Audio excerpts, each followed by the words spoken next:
Flagstaff woman has been accused of human trafficking. And one local business has jump-started in an unusual location. Good evening, I'm Imani Payne. Thanks for tuning in to NAZ Today. Let's get right into our top story of the night. In lieu of a 2-year-long investigation known as Operation Broken Promises, Flagstaff businesswoman Kelly McReynolds has been charged with what investigators are calling a modern-day slavery operation being ran out of her lingerie and bridal boutique, Sweet Nothings. Now, what's interesting about this case is that so many variations of what really happened have been brought before the judge. It's kind of hard to determine fact from fiction, but what we do know to be true, at least according to these very court documents, is that McReynolds will have to pay restitution to these victims, who also double as her own family members, in the amount of $156,000. Now, the outraged boutique owner feels she has been charged unjustly and talked with me exclusively to give her side of the story. Take a listen. My family take over my home, eat everything I have, and spit in my face. All I do is just love them. And my wrong right now in this country, because I love my family, they make me wrong. That's how it works in this world. McReynolds says she brought family members over to the U.S. for a better life, and after she could no longer meet their outrageous financial demands, they claim they were abused, forced to work, and held prisoner in the shop in an attempt to gain citizenship and start lives of their own separate from their aunt. Their cries for help did not fall on deaf ears, as the FBI soon became involved. I have at least more than 20 FBI. My garage open. They say something and they took me down and knocked me off and handcuffed me like that. I don't know what the heck going on. They stole everything I have. They treat me like I'm murder, you know that? That's the way it looks. The family members made many allegations against their aunt, including that she never supported them financially. These court documents, however, state otherwise. Records prove that McReynolds paid for her family's health insurance, taught them to drive, and took them on numerous vacations on top of enrolling them in extracurricular activities and private school. They there every single day, 5 days a week learn. Where they learn computer? If I lock them in the closet.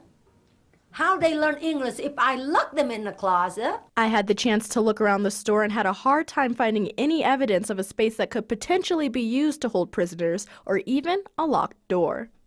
If you look here, you see there's no door here. It's just curtains. Everything's open. You're free to walk in, walk out, and there's no lock. Outraged family and friends speak on what they feel was an injustice done to the boutique owner and a little about her character.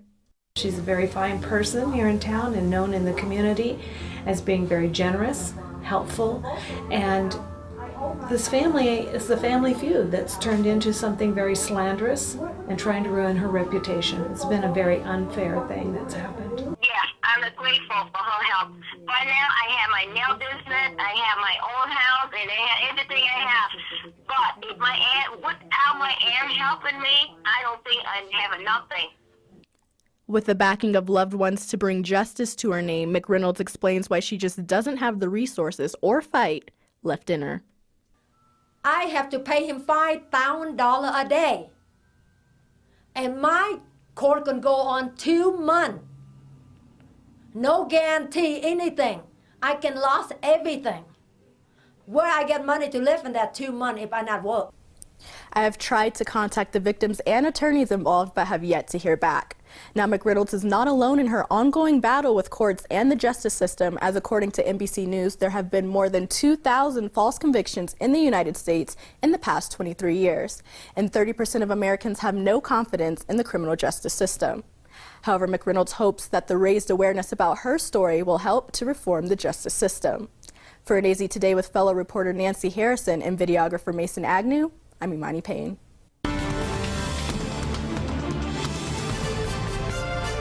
Controversy over Snow Bowl continues. And find out how one local business is thriving despite its unorthodox location. Got a house full of Suddenlink with an all-new home phone service that can actually do tricks, like send voicemail to email. It's your mother, call me. Automatically, and pop caller ID onto my TV, giving new meaning to call screening. Right. Plus, I got E911 to pinpoint our house, and unlimited long distance to flatten our bill. Suddenly, the phone company seems cheesy because Suddenlink just reinvented home phone and made it look easy. NFC, AFC, offensive linemen, defensive tackles, quarterbacks, and cornerbacks are all living united to ensure the academic success of millions of kids in our communities all the way to graduation day. But that won't happen without you. So take the pledge at unitedway.org. Make a difference in the life of a child. Suit up like your favorite NFL players and become a volunteer reader, tutor, or mentor with United Way. Welcome back. A man is behind bars after murdering a 2-year-old. Coconino County resident Jose Zenedo Acevedo is sentenced to 46 years in prison after being found guilty of murder in the second degree, along with the abuse of 2-year-old Victoria Rodriguez. Now, according to the coroner, the girl died of abusive head trauma. Acevedo was sentenced on Wednesday with 2 23-year sentences. Also, small businesses are a big part of our Flagstaff economy, and with the help of a few business classes, people can start up their own business and fulfill their dreams. NAZ Today's Brooke Cowell went out to one of our local businesses that is in a pretty different location than most. Take a look. Many people will stop in at a gas station to grab a quick snack and drink, or maybe even a hot dog. But at this Shell station, just a few steps away, is a cute, quaint cafe, where customers can order anything from coffee to a full lunch. Thank you. Flagstaff is filled with small businesses, many of which are successful. The Basic Business Empowerment Program, located in Flagstaff, gives many opportunities to people who are looking to start their own business. There are mostly small businesses in Flagstaff, very few large corporations, and so it's an economy that's based on small businesses. One of the other aspects of this program that we're really excited about is the partnerships that we have. Small business owner of a cafe located in the Shell gas station on Butler next to Sonic's expands on Flagstaff's small business community. Is taking small businesses and using them as an example and teaching other businesses what they can do and how to do it. And they work in tandem with us as well as with the Small Business Developmental Center. So it's kind of, it is all like a unit working together, trying to support the business. After years of traveling, Dina has been in Flagstaff because of the small business supporting community. This community is so loving and supportive, and it is so neat and so tight-knit. They also make an effort to come in here because they know me, and then I am able to make an effort to go see them because I know they may own a local business. So it's a real giving and receiving in a real balanced way. Cafe Ravens and Roses tries to keep their ingredients fresh and local, giving customers the opportunity to eat locally. For NAZ Today, I'm Brooke Cowell. Stories that involve fatal shootings are always tragic, but yesterday an ex-soldier was sentenced to 16 years in prison for the murder of his girlfriend, Autumn Ray Tunney, back in May. Now to his friends, he's known as Daniel Vasali, the former Army veteran, shot and killed Tunney in what the Daily Sun reported as a domestic dispute at her Greenhaven apartment. Vasali claimed that he had been cleaning his gun when it went off unexpectedly. However, the former soldier's plea of not guilty has not saved him from being convicted of second-degree murder. Now, controversy over Snowball's use of reclaimed water continues as the Arizona Supreme Court approves the continuance of the Hopi Tribe's lawsuit against the city of Flagstaff. The suit is over the city's contract with Arizona Snowball Ski Resort. The Hopi Tribe is claiming that the making of snow has become a public nuisance. The debate over Snowball's use of reclaimed water for snowmaking has been going on since 2009, when the U.S. Supreme Court declined to block snowmaking. The issue is ongoing.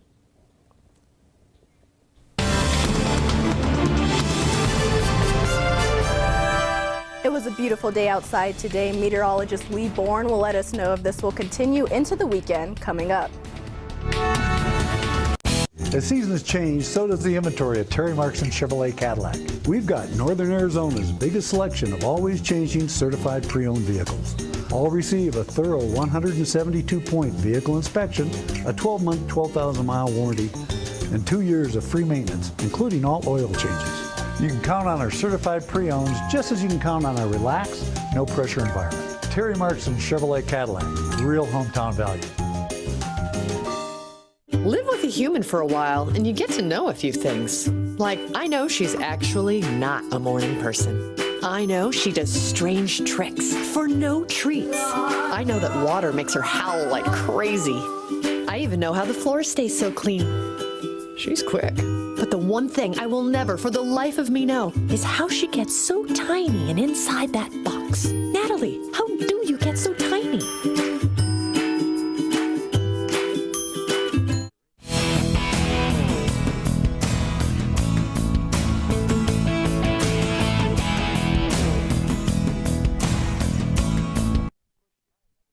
Out there today, a little too nice in my opinion. A little bit breezy out there this morning. We had a weak storm system that rolled through the Rockies overnight last night, and this morning the wind was blowing pretty good out of the north, but it has now moved off the storm and the winds has calmed down out there. It was mostly sunny skies. There's a little high cloud cover moving through, but very quiet notice, not only for us here in Arizona, but the entire west. High pressure centered off the California coast, keeping those storms well off to our north. If we kind of just step off the screen here, you can see that storm exiting on the right-hand side of your screen and moving into the Mississippi River Valley and bringing them some decent moisture. So for us today in Flagstaff, our high temperature topping off in the upper 40s, well above average for this time of year. Early morning low, pretty mild at 26 degrees, well above the 17-degree average, and that was because it was pretty breezy overnight last night with that weak storm system that rolled on through. Okay, so we switch it out to the Pacific to take a look at this high pressure ridge, and here it is. It's centered right here off the California coast. This is going to block any type of Pacific energy from making its way into the west all the way through next week. And tomorrow on Saturday, we're looking for a very nice day. Temperatures are going to warm a good 5 degrees or so from where we were today. Plenty of sunshine.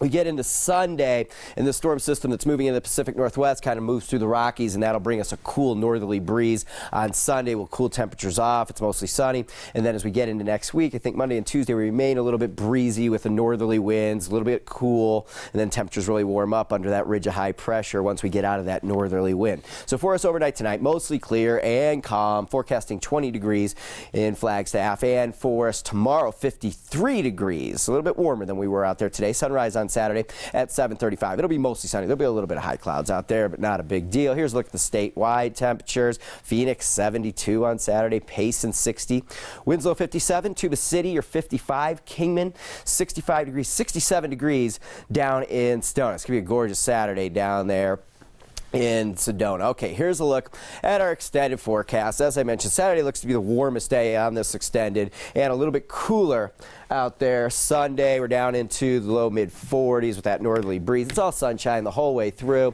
Still a little bit cool in the Monday time frame, but temperatures do start to warm up here as we get into mid next week. And for you down in Sedona, temperature is looking quite nice. Does not look like a January type forecast.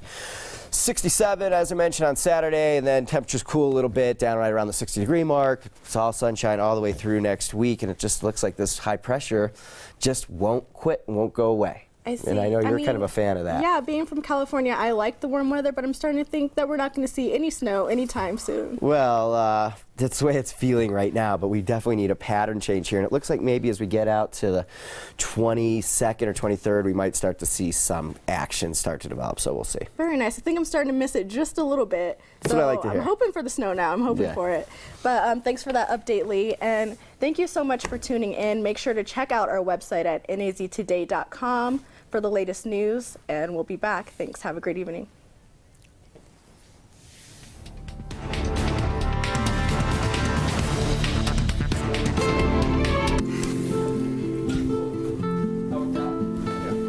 That's right.